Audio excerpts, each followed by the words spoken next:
Once steel, now AI. Every so often, something comes along that just completely rewrites the rules of how we live and work. We've seen it before with steel, with semiconductors. Well, this explainer dives into the idea that the next great miracle material isn't something you can hold in your hand at all. It's artificial intelligence. This really powerful thought comes from Notion CEO Ivan Zhao, and honestly, it sets the stage perfectly. We are not just talking about a slightly better tool here, we are talking about a fundamental new building block for our entire society. So, if AI is the new steel, you might ask, who are going to be the anthropologists of this new era, and what amazing things are they going to build? But there's a problem, a big one.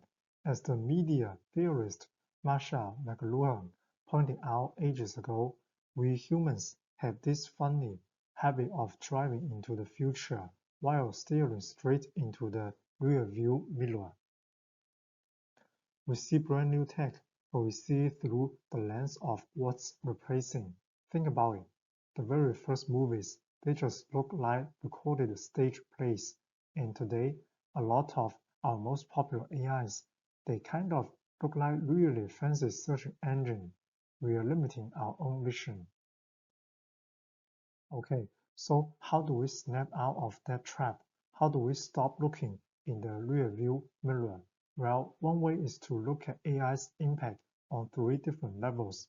We are going to start small with the individual, and for that, the best way to think about it is the jump from a bicycle to a car. So back in 1980s, Steve Jobs had this amazing metaphor. He called the personal computer a bicycle for the mind, a tool that would augment our own natural abilities, and it was a brilliant idea. But let's be real, today the internet is an information autobahn. It's massive and incredibly fast, and most knowledge workers were still on those bicycles, pedaling as fast as we can just to keep from getting run over. This is where the upgrade gets real. Take this programmer, Simon. He's not just sitting there writing code line by line anymore. No way. Instead, he's orchestrating 3 or 4 different AI coding agents at the same time. His job has totally shifted. He's gone from being a coder to being a manager of infinite minds.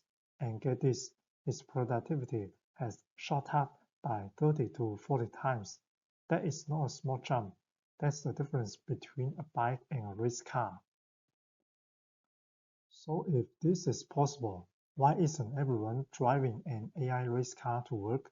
Well, there are two huge obstacles in the way. First, our work is just all over the place. It's fragmented. Unlike code that lives in one single place, our projects are scattered across dozens of different apps. And who's the glue holding it all together? We are constantly copying and pasting. The second problem is verifiability. You can test code pretty easy. It either works or doesn't.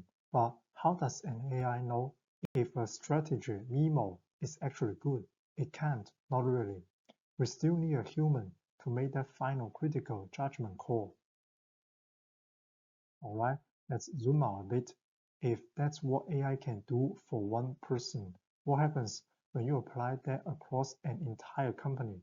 This is where our other historical metaphors, steel and steam, really start to make sense.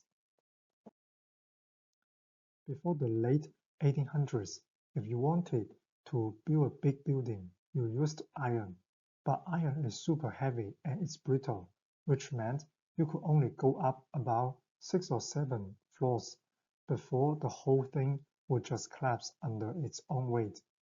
And then steel came along. It was lighter, way stronger, more flexible, and just like that, the skyscraper became possible, and the skylines of our cities were changed forever. And that right there is the key. AI is the steel for our organization.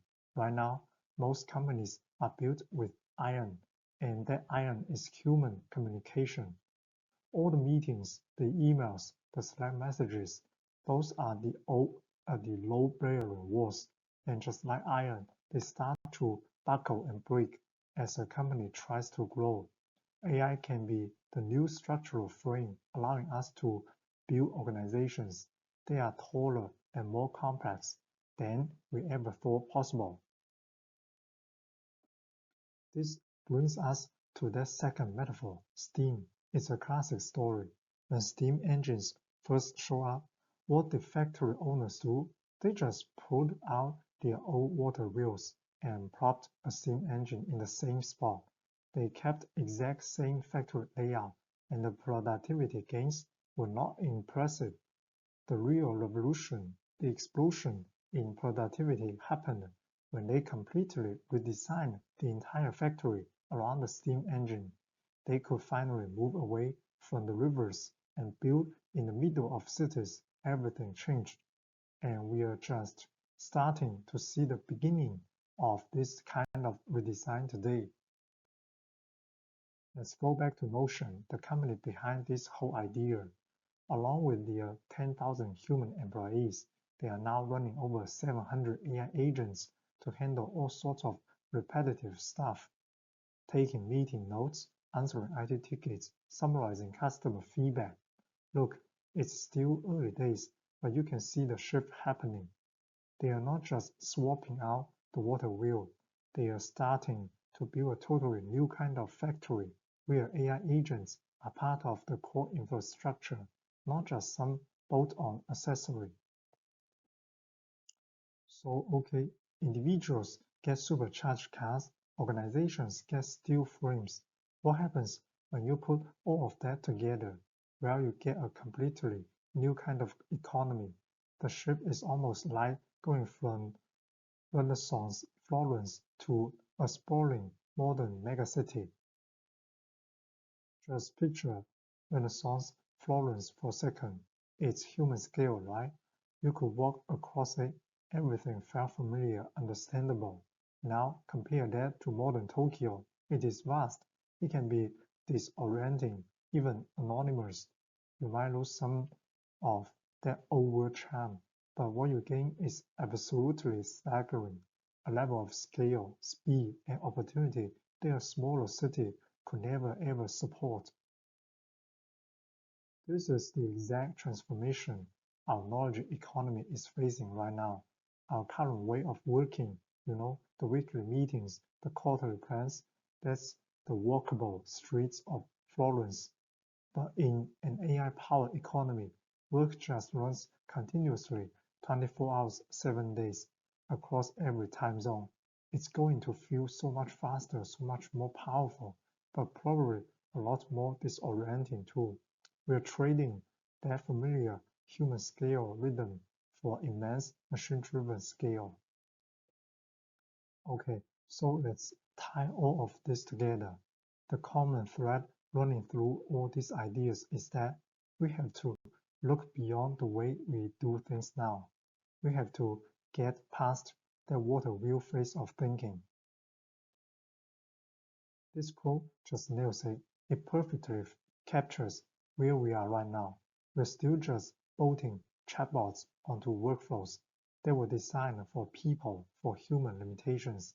We have this incredible revolutionary new power source, but we're trying to make it work in the old factory layout. The real mind-blowing breakthrough will only come when we redesign the entire system around it. And that leads us to the final and maybe the most important question. The word copilot is absolutely everywhere, but copilot implies we're still in the driver's seat of the same old car. So what happens when we stop thinking about copilots and start to imagine entirely new vehicles? What could we possibly build then? Because that really is the ultimate promise of this new miracle material. Call it steam, call it steel, call it infinite minds. Whatever it is, the potential is there to completely reshape our world. The blueprint for that next skyline is already on the table. It's just waiting for us to start building.